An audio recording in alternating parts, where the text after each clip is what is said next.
മതം പൊട്ടി നിൽക്കുന്ന ആനയെ തളയ്ക്കാനുള്ള റിസ്കാ ഞാനും ഏറ്റെടുത്തത്. അമ്മച്ചിയാണ് അത് സംഭവിച്ചു. ഒരു കഷ്ണം കൂടി വെക്കട്ടെ? അയ്യോ വേണ്ട, ഞാൻ ഫുള്ളായിട്ട് കഴിച്ചോളാം. എന്റെ മാതാവേ, എന്റെ കുഞ്ഞിന് നല്ല ബുദ്ധി തോന്നി. ഒരു മാസം അവിടെ കിടന്നാ മതിയായിരുന്നു. അക്കാര്യത്തിൽ അമ്മച്ചി വിഷമിക്കണ്ട. കൊച്ചു കുഞ്ഞൊരു വാക്ക് പറഞ്ഞാൽ അത് വാക്കാ. കിടക്കുമെന്ന് പറഞ്ഞാൽ അവൻ കിടന്നിരിക്കും. എന്നെ വിശ്വസിക്കുന്നേ.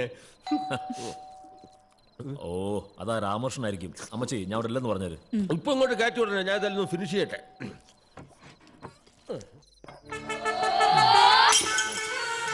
ഈശോയായിരിക്കട്ടെ.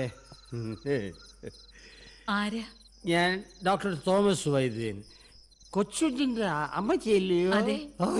ഈശോയെ അമ്മച്ചി, ഈ അമ്മച്ചി പുണ്യം ചെയ്ത അമ്മച്ചിയ. 14 വർഷം മുമ്പ് ഞാൻ മദ്യപാനം നിർത്തിയെന്ന് മാത്രമല്ല, മദ്യപാനികളെ ചികിത്സിക്കാൻ വേണ്ടിയുള്ള ഒരു ആശുപത്രി ഞാൻ തുടങ്ങി. മോനെ വിശേഷ മോചനം. പക്ഷെ പ്രതിജ്ഞ തെറ്റിച്ച് ഇന്ന് ഞാൻ നല്ലോണം ചെലുത്തി. ഇവിടെ ഉണ്ടായിരുന്നത് ഇഞ്ചി വന്നേ. നമ്മുടെ ലോകം ഇന്ന് എവിടെ എത്തി നിൽക്കുന്നു? ഭൂമിക്ക് മേളിലുള്ള ഓസോൺ പാളികളിൽ സുഷിരങ്ങൾ ഉണ്ടോണ്ടിരിക്കുന്നു. റഹ്മാൻ ഓസ്കാർ കിട്ടി, റസൂൽ പൂക്കുറ്റിക്ക് ഓസ്കാർ കിട്ടി. എന്തുകൊണ്ട് വടക്കൻ വീട്ടിലെ വീരഗാഥയെ കൊച്ചുകുഞ്ഞിനെ കറ കിട്ടിയില്ല? അതാണ് എനിക്ക് വിഷമം.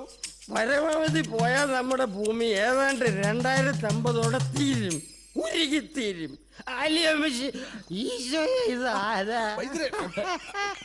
ഈ സത്യം ഞാൻ പറഞ്ഞല്ല, അറിവും വിവരവും ജീവിത അനുഭവമുള്ള ഇവിടുത്തെ കൊച്ചൊന്നു പറഞ്ഞതാ. അങ്ങനെ നശിക്കാൻ പോകുന്ന ഭൂമിയിൽ ആർക്ക് വേണ്ടി എന്റെ ഡോക്ടറെ കള്ളൊക്കെ വേണ്ടാന്ന് വെക്കുന്നത്?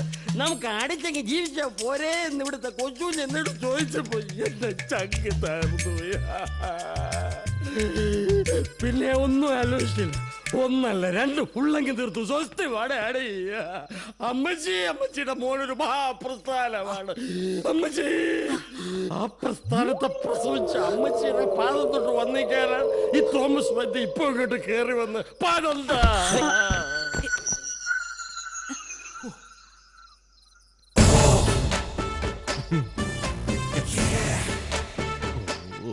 പാവം ഡോക്ടർ. പണ്ടൊക്കെ വെള്ളം അടിച്ചാൽ ഓഫ് ആകാറായിരുന്നു പതിവ്. ഇതിപ്പോ മൂഡ് ഓഫ് ആയി.